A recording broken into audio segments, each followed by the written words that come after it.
Okay. Yeah. Turning it over to the fabulous Kristen Cambell. Great. So, you have your own mic. Okay.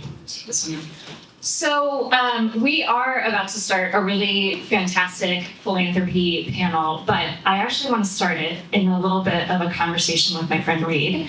This is Reed Howard with Future Caucus. And Reed, why I wanted to start with a little fireside chat with you is that Future Caucus held a strategy roundtable over the summer with leaders of many sectors who are working to support democracy in a really difficult political climate. And I think my biggest takeaway from that roundtable was that everyone there, whether they were a journalist or a faith leader or a nonprofit or an elected official or a university president, because you had all those people there, the thing that everybody was struggling with in their leadership right now is the question of not what do I do, but how do I be? It was not a question of what skills do I need. It was more of a question of what's my presence right now? What value can I add? And at Future Caucus, you work with elected officials, people who eat, sleep, and breathe politics. Literally, they are political animals in some ways. And so they eat, sleep, and breathe politics and sometimes partisanship, but they're actually working for democracy. And you're not asking them to set their political beliefs aside.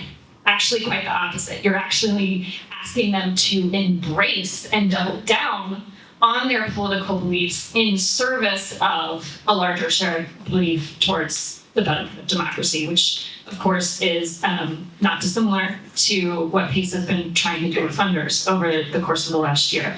So as we're about to shift into this conversation about how philanthropy leaders operate for democracy in this political climate, I wanted you to help us get into the headspace of the leadership of it all before we start to get into, as Amy says, the philanthropy of it all. And so I want to ask you a couple of questions about what you're seeing in your work that is fundamentally about leadership for democracy at Future Caucus.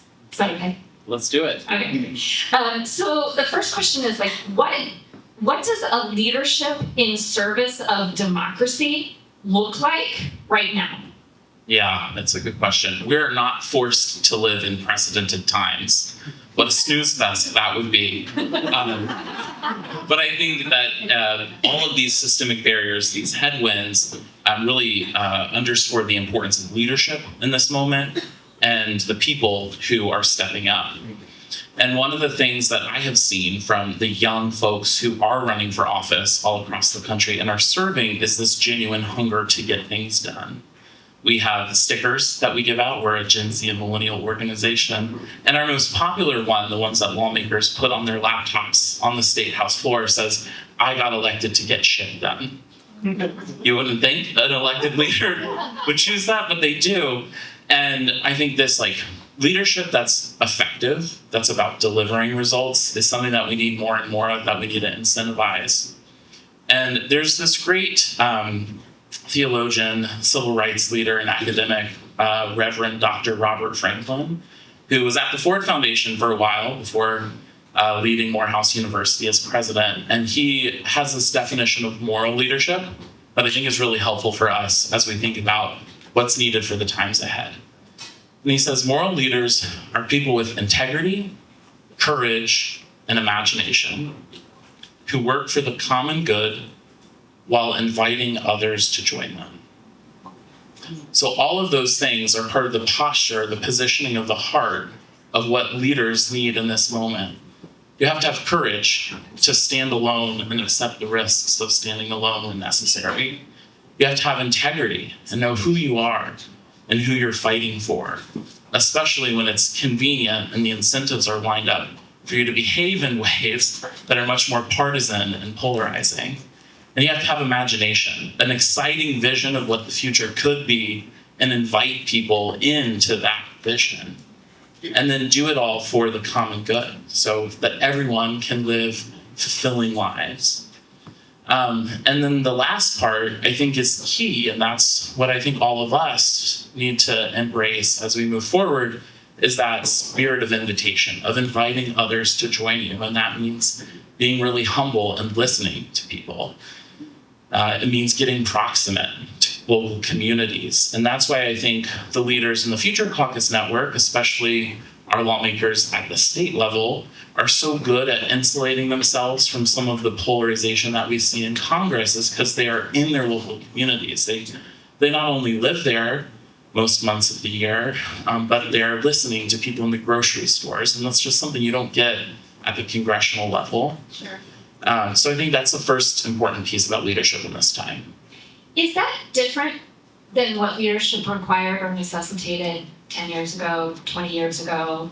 You work with Gen Z and millennials who, every generation is a little bit different, but is what's required of people different now than it used to be? I was thinking a little bit about this question, and I think the norms are definitely different now. And so what we need more than ever is auxiliary civic infrastructure to support some of our institutions. So what I mean by that is, people say 10 to 20 years ago in Congress, they spent more time socializing with one another, and that helped grease the wheels on compromise. That's not happening anymore. It's not happening in the state level either. When you're a young person elected and you're getting trained, you get trained by either the Democratic caucus or the Republican caucus. There are no forces bringing you together across the aisle to meet your new colleagues from the other party. And so that is what you all can do, is find ways to take those things that used to be norms that we used to take for granted would happen and build support around it. That's why our organization does a lot of work to get people in rooms together so they can just build the relationships that are needed for productive working relationships. So we take them axe throwing and we do karaoke. Axe throwing in a wall, right? Not at each other. Yes. Okay. But that's important to then being able to actually do the work of finding bills that you can write together, or finding areas where, we do a lot of work in Kansas and in Oklahoma, and in some of those states, they were talking about kind of harm reduction bills and the need for needle exchanges to address the opioid epidemic. And there was just language that the Democrats were using that didn't jive with the Republicans. But because there was a friendship there, one of our Republicans said, hey, let's talk about it this way, and let's actually really get something done. And they were able to move the ball down the field, but that's because they had that personal relationship. What I hear you saying is they were more, because of the relationship, they were able to focus more on being effective than being righteous. Is that fair? That's right. And there are a lot of norms that we used to take for granted 10 to 20 years ago that we can't take for granted anymore. Last question, super quick, so we can turn it over to the panel. You talked about the normative infrastructure being needed to make things easier. True leadership is never easy, right? Right. What is making it harder than it needs to be? What are the biggest barriers that need to be removed? There are real institutional headwinds that I think there are some quick short-term and some harder long-term fixes for. One thing, it's just really hard to serve in office if you're a normal person. If you have young kids, or you don't come from money, it's actually hard to run. You take a check from your own campaign to fund you, and then you'll get criticized by the public for doing that. Do you quit your job? Can you afford to quit your job to go to the Capitol for 3 months out of the year? All of that makes the legislature as a workplace really difficult. Childcare is often not afforded to members of the legislature. As a workplace, they don't offer that. And so in some states, you see lawmakers are now beginning to pass laws that say they can use their own campaign finances to support childcare, which I think is a real win. Those are some of the obstacles that we need to address to make it so that America in the halls of power actually looks like America in our local communities. Reed, thank you so much. Yeah. Thank you for your time and for your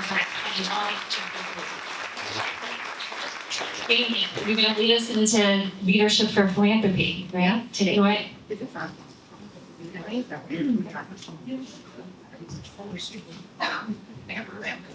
Awesome, thanks everyone. So we wanted to start this hour thinking about philanthropy and what does it mean in this pro-democracy moment for philanthropy, how do we get engaged, starting and talking about leadership. The panel this morning was talking a lot about how this room of funders, of civic leaders, this is a room that's going to matter a lot in the next many years, in the next chapter of this American experiment. And so we wanted to start with a conversation on leadership as a way to come into a conversation about philanthropy. Over the last month since the election, we've made it our business at Case to attend every post-election briefing that has come through our inbox. And so we've sat through a lot of rooms where people are making sense of the election and processing the election. One of the things we haven't felt, particularly in the post-election philanthropy debriefs, is a space for people to openly wrestle, to really talk about the tensions that they're thinking through right now. What is up in the air? What has landed? What might be different? And so we're really grateful to be joined by three of our peers, people who are thinking about that and are willing to kind of share where they're at on it. So I'm going to start with Ashley Quarcoo from the Election Trust Initiative, which is a subsidiary of Pew. And you, Ashley, you're the executive director of a group that's nonpartisan grant maker related to election administration. In a lot of the spaces I'm in, this is seen as the thing we can all agree on is good and we should all support, and it's the safe thing that we can all get behind. I'm curious if you're feeling it that way. And as you are a month out from the election and we're some number of weeks away from the inauguration, what are the 2 to 3 things you're thinking about right now related to grant making? Sure.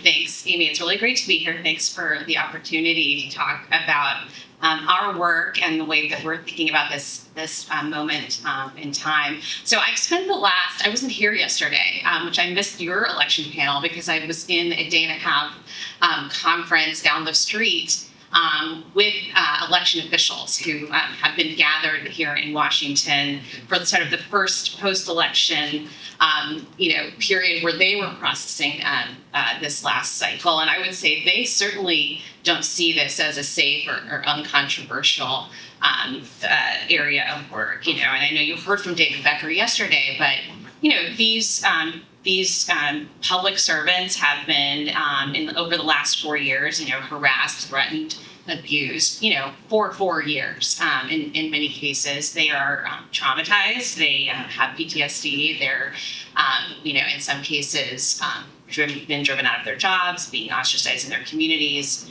And so it was a sobering, day and a half, especially in the more private, candid sessions.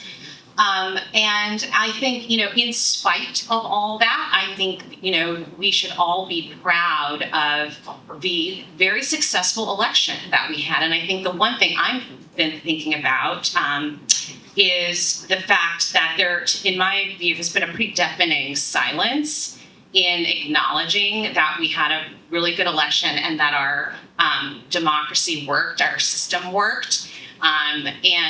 After these many years of assault on it and on the people that run it. I know everyone is upset, or many people are upset about the outcome and this, but there's not been enough, in my view, disentangling the people's feelings about the outcome with the system and the way that the system performed and the way that the election officials who ran the system managed this process in the face of enormous challenges, from bomb threats to bombings of drop boxes and evacuations and hurricanes and all other kinds of challenges. So I would encourage us to hug our community of public servants who make this part of our democracy work. Remember that we have to sort of disentangle these two things.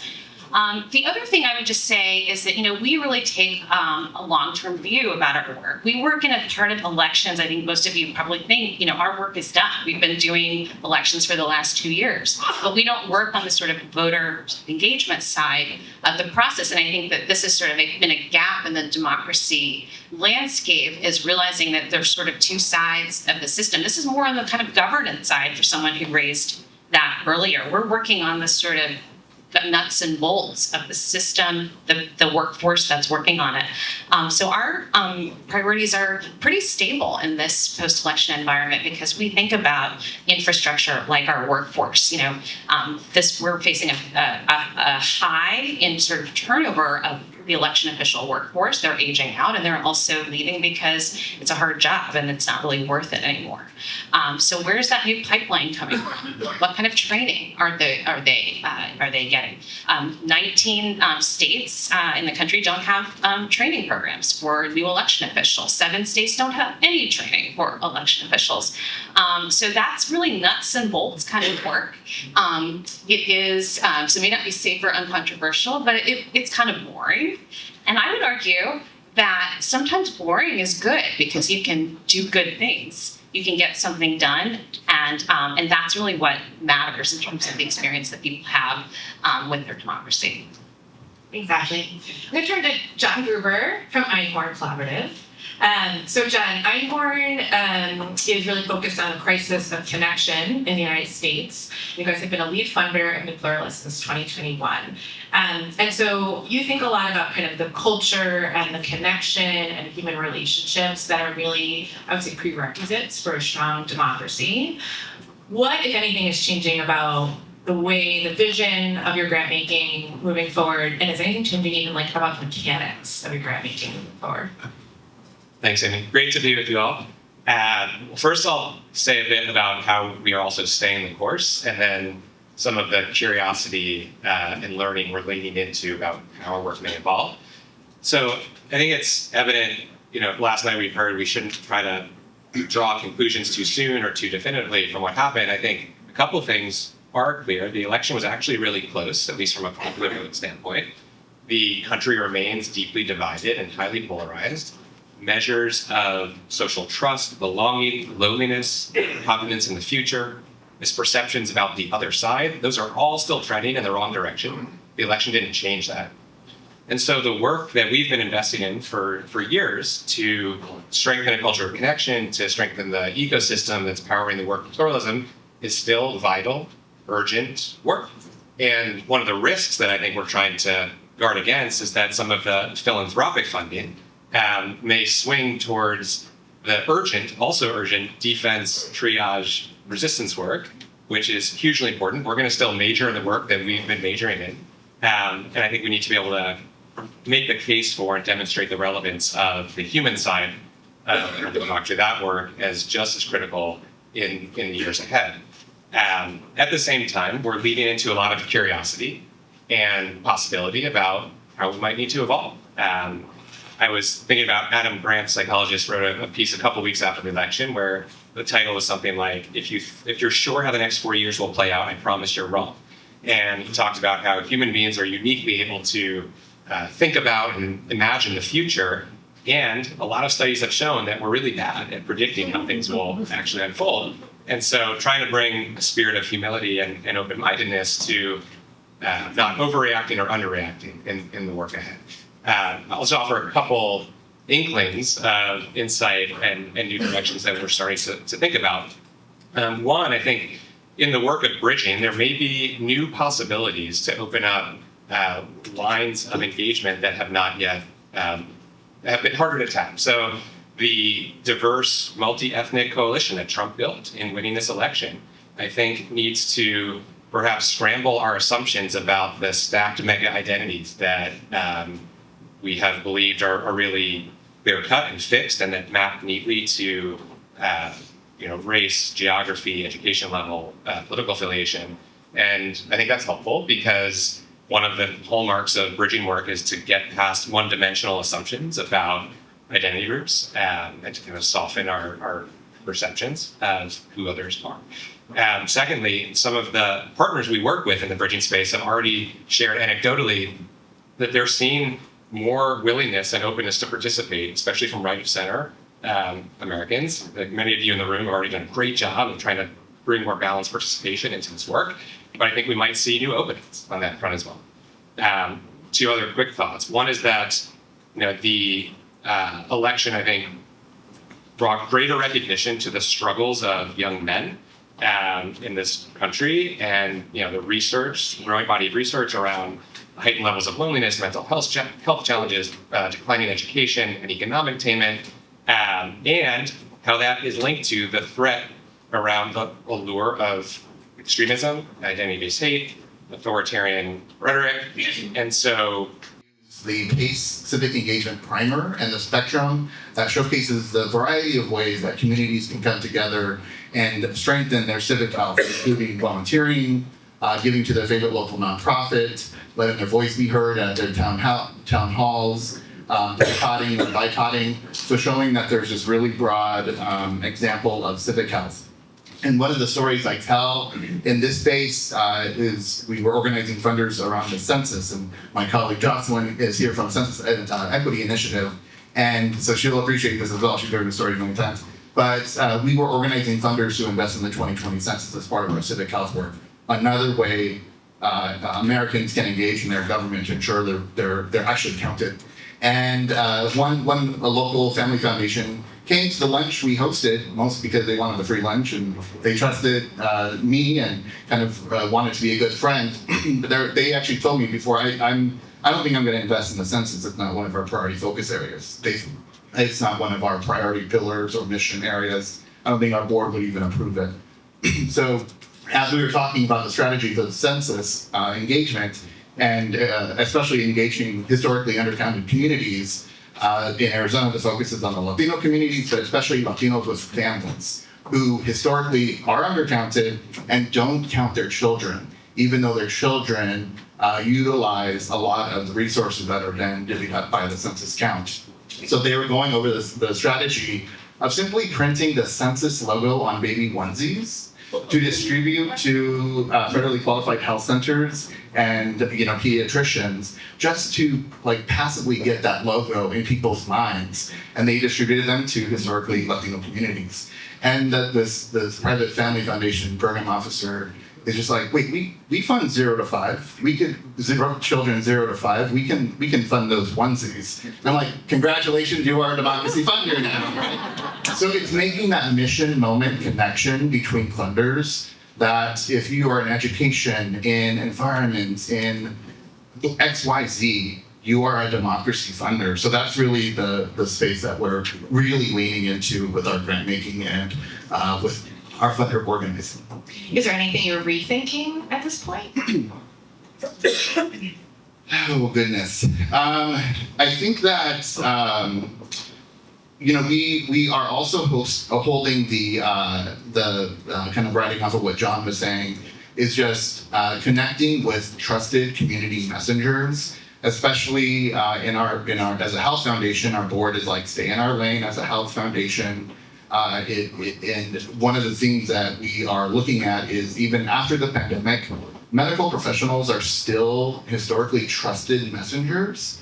So we have partnered with an organization, Vote ER, that has kind of taken on that data and worked really diligently this past election to provide training and materials for medical providers to educate their patients and clients about the importance of voting, even if it's simply wearing a lanyard around your neck with your name tag that has the Vote ER logo and a QR code, so your patients can scan it and pull up a registration form. So one of the things that we're leaning into is trying to, sort of thinking differently, is tapping into that mentality as a health foundation, especially, and building relationships with other like community health workers, and providing, building and sustaining the infrastructure that they need to engage in this work. Secondly, another kind of community messenger that we're really leaning into in Arizona is the center-right conversation, and there's a lot of great efforts to organize, continue to organize those messengers, even if they have been ousted from office, just because the reality in Arizona is we're still a third Republican, a third Democrat, and a third Independent. So we are just trying to build kind of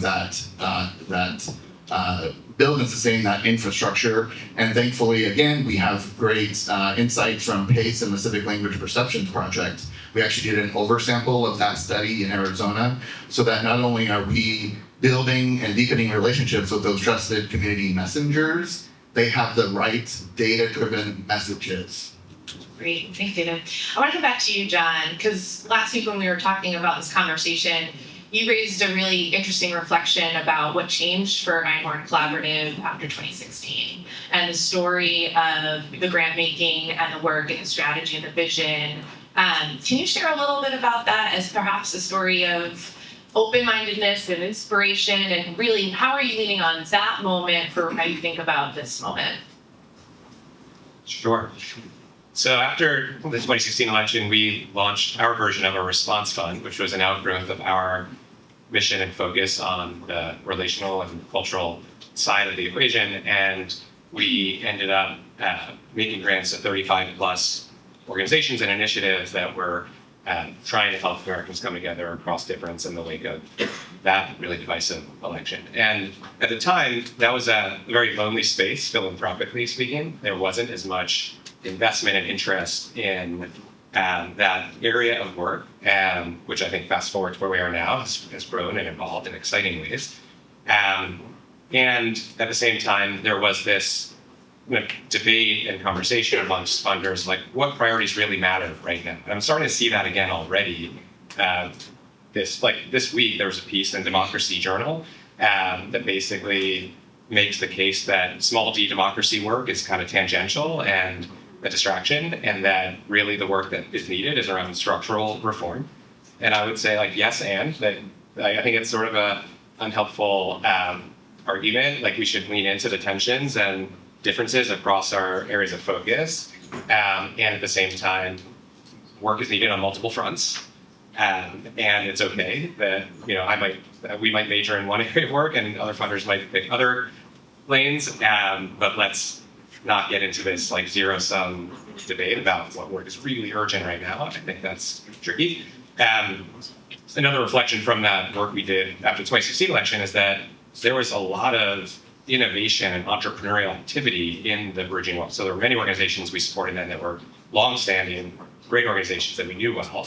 And it was a moment of founding for initiatives like the Village Square, Liz is here, for Constructive Dialogue Institute, One America Movement, the People's Supper, StoryCorps, One Small Step. These are all efforts we supported back in 2017-18 that are now thriving and have grown. And so I think one of the lessons from that moment too is let's be open not only to how things may unfold and how we might need to pivot and be nimble, but also balancing a commitment to durable, existing, good work that we know we need to turbocharge, and an openness to innovation. When we were talking about that, I was like, oh yeah, and what does 8 years from now look like?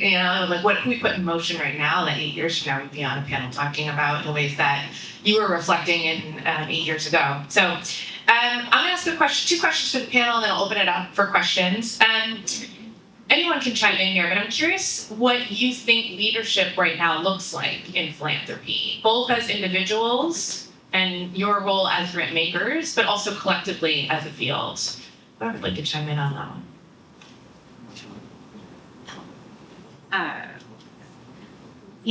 Your earlier presentation, I think for me, really resonated about on this question about kind of who is at the table. And even in sort of the PACE landscape of doing your salons, sort of realizing who wasn't at the table and not having in particular sort of more conservative voices in terms of mapping out what definitions of democracy look like. I think that's a problem. If it's a problem here, it's a problem across the funder landscape that funds in democracy. And I think it's also a problem or a challenge in as a funder in terms of how we fund. And I think in our space, because we fund in the election administration ecosystem and believe that to have a credible kind of buy-in in a system that works for everybody, you have to have a broad spectrum. You have to have that buy-in and credibility from both sides. And so the lack of more pluralism in the funder ecosystem, it plays out in terms of who we're funding. And there's an ecosystem, on the right that really over the last 15 years has atrophied in terms of engaging on in productive ways around issues around democracy and elections. And so for me, I think really thinking about how we engage funders, how we think about our grant making in balanced ways where we're trying to really cultivate the constituencies, the pluralism among our grantees, and building a more cohesive investment in democracy and democratic values. David or Jeff? Yeah, I would kind of riff off of some things that the morning panel mentioned, as well as John, about there's really great kind of national funders that are turning their efforts local, and I'm biased because I'm a place-based funder and certainly want those investments in Arizona. I think, especially in a room with a lot of national funders, and to echo the morning statement about just not being exhausted, be exhausted and recognize it, practice mindfulness, but don't give up. Stay in this space. And if you need any inspiration, give me a call, because I will connect you with one of my great partners, and you will be restored in the democracy of America. And that sounds really kind of Pollyannish, but I often tell people that, especially like my board, like, yes, we're trying to save our democracy, but even a simple action of getting to know your neighbor, actually knowing your neighbor, is a strong act of democracy. So especially as national funders, get to know your local funding partners. I have the great privilege of being a community advisor on the board of the National Trust for Civic Life, which has a lot of representation here. So I, as a local place-based foundation, our endowment is $140 million, which we're doing what we can in our lane in Arizona, but in the big picture, especially when you're thinking about all of the national investments in this space, it's really small. And we don't really pool into a national fund, but what we can do and what we do is align funding. And there are a lot of national efforts that are looking at this model, including the National Trust for Civic Life.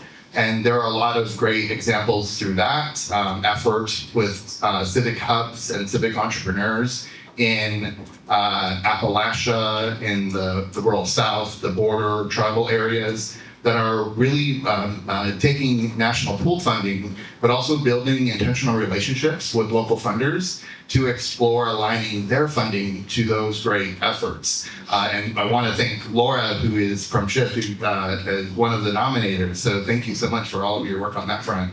It's a model I think that I really appreciate, because I'm on the ground building relationships with folks, again, that are coming together every day, even after an election, to get shit done, as some of the local elected officials often say. So I think that is kind of how this group, I think, can take strong leadership to just like double down, connect with local partners, and if you need that inspiration, happy to do that for you.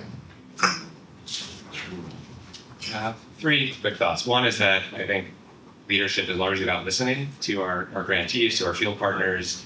Sorry about that. Leadership, I think, is largely about listening to our grantees and field partners, because they are obviously closest to the ground in terms of discerning what's happening, what might be needed, and not just like sitting around our conference tables and our gatherings talking to each other as funders and colleagues, which is also really valuable, getting out and listening to our partners. Second, I think, is being open to, is it not? It's working. It's working. Yeah, It's working. I think it's like, Okay. sorry. Sorry.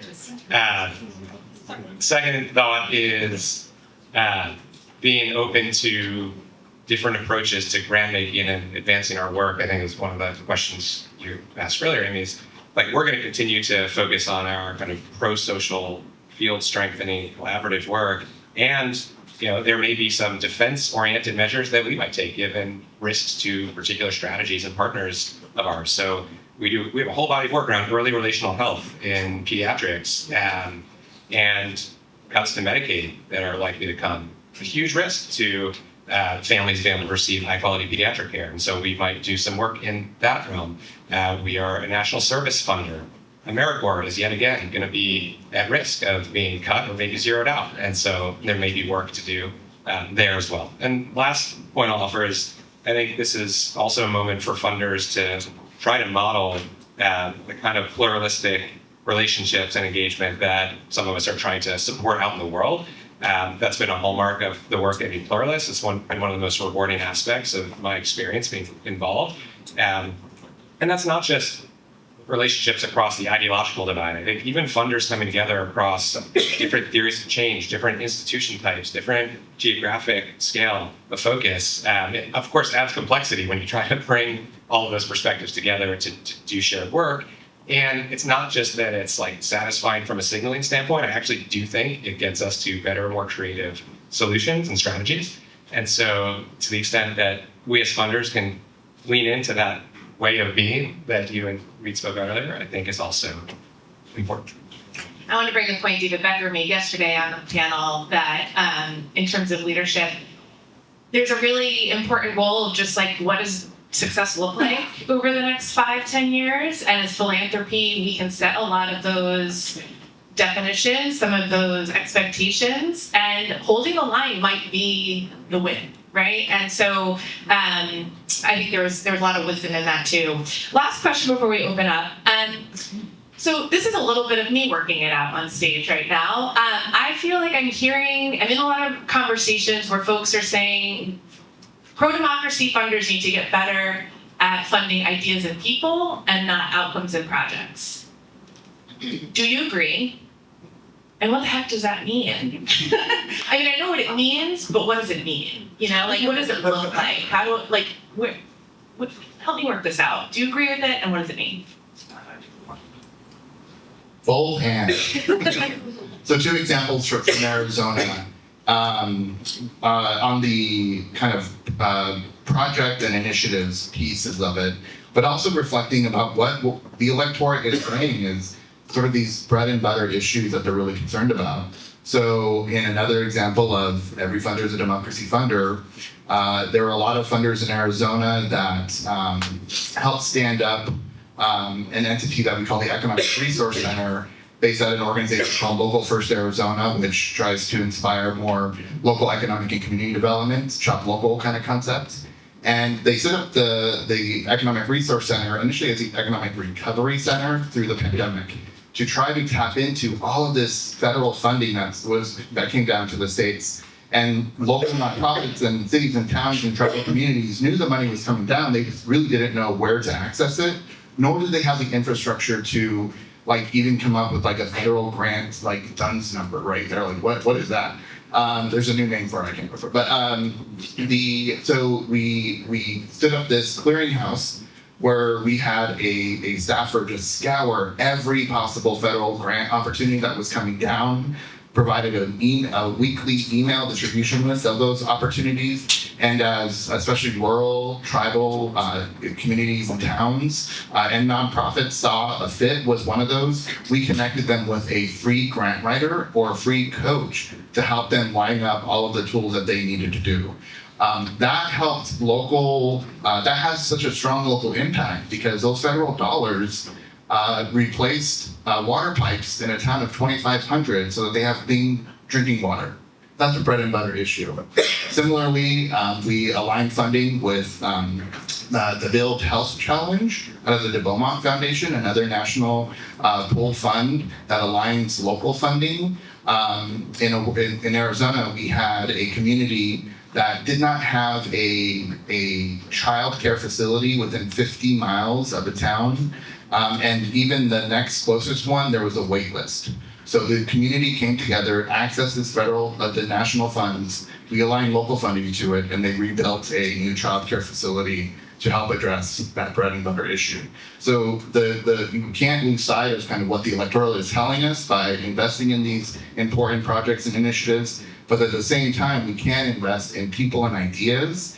And a couple of case studies on this front is a lot of folks that invest in Arizona know the organization One Arizona, a great roundtable of grassroots community-based organizations that was previously led by Monse Arredondo. She was burned out. She had the weight of Arizona and the country on her shoulders. And that's not unlike a lot of folks that we invest in this democracy space at the local grassroots community-based level. And in many cases, and the data proves this out, these organizations are led by women of color who are tired. So Monse took a step back, much deserved. New leadership came in, and our local funders are investing in that new leadership to help build and sustain their infrastructure so that they don't get as burnt out. And this can look simply by offering our conference room and paying for $5,000 at most, right? Not big money, but it means a lot for these local grassroots organizations. And we do a lot of capacity building support as well. So thinking about the infrastructure needed of these grassroots community-based organizations, like back office IT support, finance and accounting support, legal support is a really big one. Security is another big one that has ramped up. So all of these things that are helping the field and the movement and the people keep their sanity and stay in the movement, because we sure do need them. Ashley, you have some thoughts on that question? Yeah, I just 1,000% double click on many of the things that you said. I think to answer your question, Amy, we skew towards sort of outcome driven approach, mostly because we have a desire to build infrastructure, and there's sort of kind of nuts and bolts things that we want to sort of be able to ensure that we've had the impact that we want to see. But how do we do that, right? And there is a really important leadership component to that, but beyond just individuals, because I think there can be this, you get a really wonderful person, they're dynamic, they're inspiring, they have a great idea, and you give them, $100,000 or whatever. And where is the capacity that supports them to do that? And I've encountered lots of really wonderful individual leaders who've gotten that first grant to get going, and then and they have great ideas, and I want to see that continue. But the capacity to kind of go, they don't have confidence, they don't have communication. So I think there is. I think we have to go beyond the individual and think about what is the surrounding infrastructure that helps that entrepreneurial person kind of get going and have the ability to kind of some runway. And it isn't just about the money, because they will put those dollars to program. They will not put it towards capacity development for the organization unless you make them. So that's one of the things that we do is we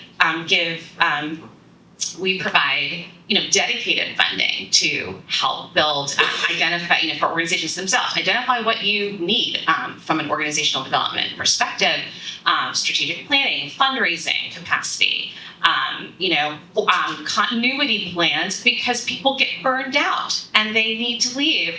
And so who takes over? Most places have no idea who's going to take over if their CEO needs sleep. There isn't that bandwidth at the lower level. So that's a conscious way that we try to engage. And I think the other thing, and I think this really links back to the panel this morning about closing space.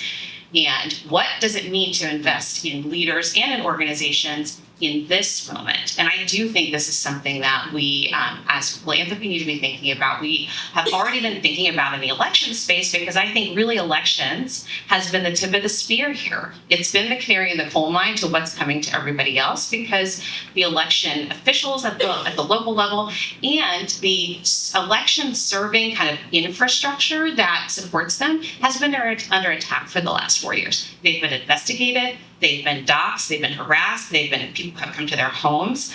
So that level is not coming for everybody. But it is a sort of signal to the environment that's coming. And so how do we protect organizations and prepare them?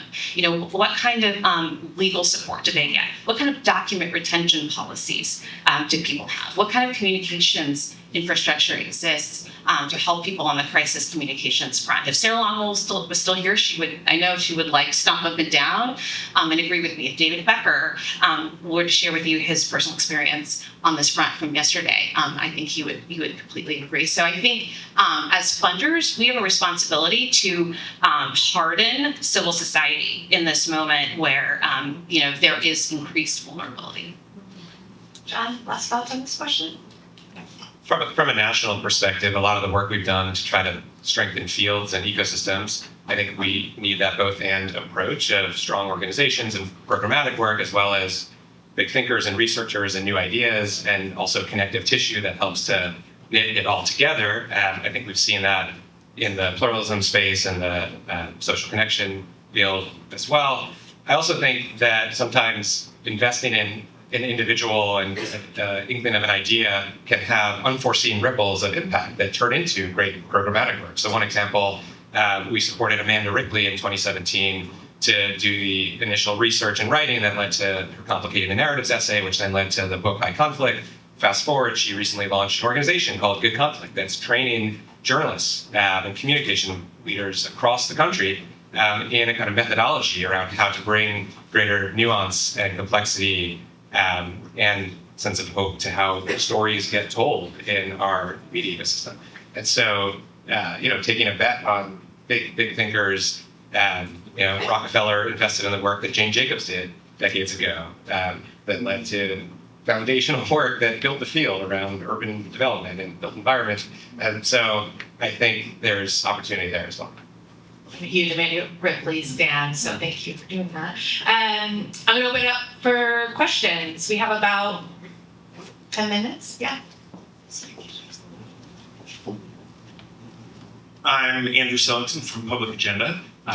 Really appreciate everything I just heard. This is a question inspired by a couple of points John made, but I'm sort of very interested in others' reflections. So you pointed out two things. One, that we've seen over the last 8 years, this great flourishing of extraordinary organizations doing incredible, inspiring work, connecting people to each other across various kinds of divides, et cetera.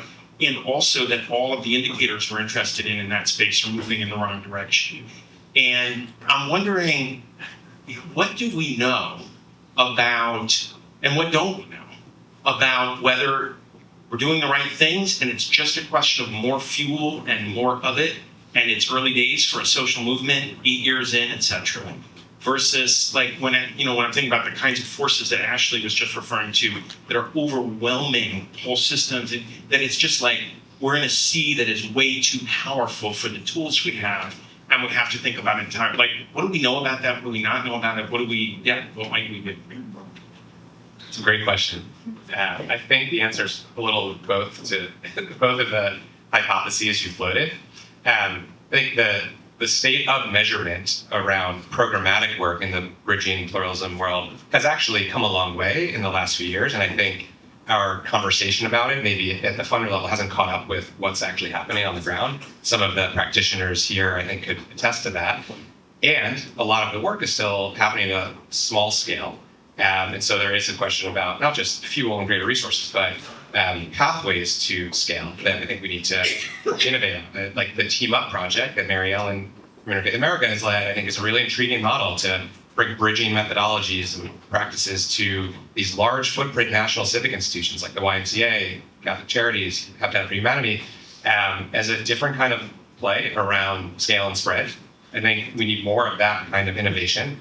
I think there's, one of the things Vitalyst has done really well is connect practitioners to researchers in this space, both to inform the design of programmatic work and more rigorous evaluation of the work and create shared agendas for what's next for that field. So we're still swimming against a really forceful tide, as you described, and we need to be real about that, but that doesn't mean we should walk away from that. I'll just add, Amy, this is a long game, right? So there are, I think, especially in the bridging front, kind of a lot of new initiatives.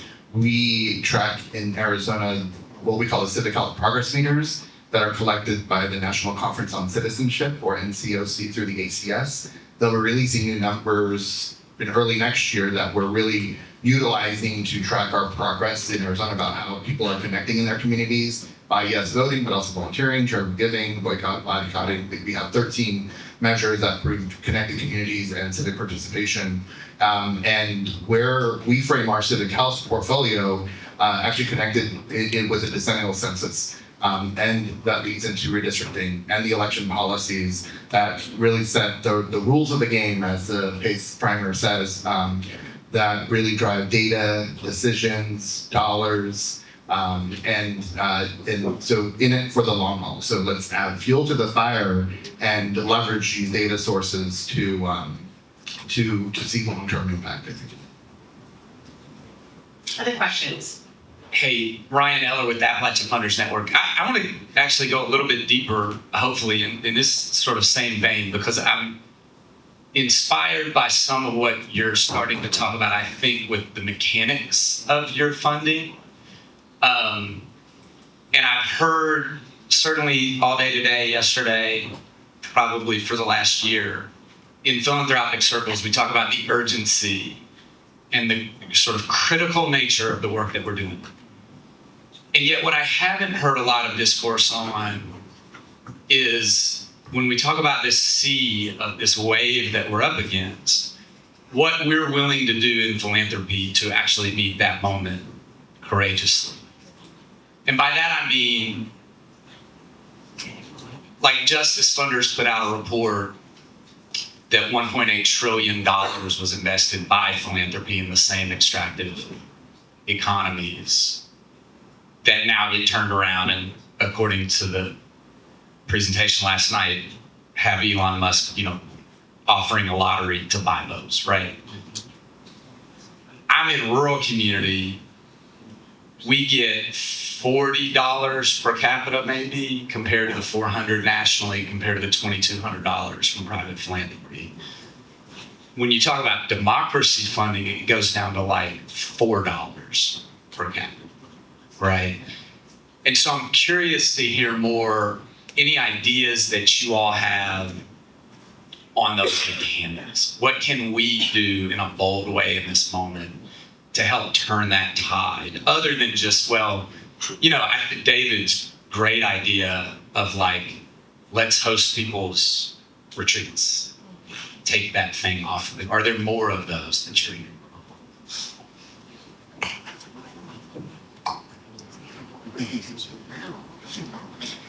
Yeah, I think thanks for all the work that you're doing in Appalachia. There's some really great data that we utilize actually that connects civic engagement and democracy and health and well-being and happiness. So I appreciate all of that. And I guess I would kind of turn to the concept of targeted universalism and supporting local place-based efforts as one of those funders